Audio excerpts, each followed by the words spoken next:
मंडळी, जय जवान जय किसान। आज देशभर इलेक्शनचे निकाल लागलेले आहेत। निवडून आलेल्या सर्वांचे हार्दिक स्वागत आणि अभिनंदन करतो। परंतु उद्यापासून प्रत्येक दिवस हा आपला असणार आहे, आपल्यालाच कमवायला लागणार आहे आणि आपल्यालाच काम करून आपलं पोट घरदार चालवायला लागणार आहे। त्यामुळे आजचा हा व्हिडिओ यासाठी बनवत आहे की मित्रांनो, उद्याच्याला 5 जूनला जे सोनहिरा केसरी बैलगाडी शर्यत मैदान होतं, या ठिकाणी पाऊस पडल्यामुळे लोकांच्या मनात संभ्रम निर्माण झाला की उद्याचं मैदान होणार का नाही। पण मित्रांनो, आयोजकांचा फोन आलेला, रान कटनाचं आहे, रान मुरमाचं आहे, त्यामुळे 100% मैदान हे होणार आहे।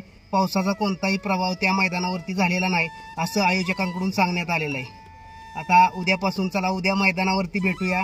नाद एकच, बैलगाडी शर्यत। मंडळी, आपण समोर आयोजकांनी मैदानावरचा आत्ताचा लाईव्ह व्हिडिओ पाठवलेला आहे, तो सोबत जोडत आहे।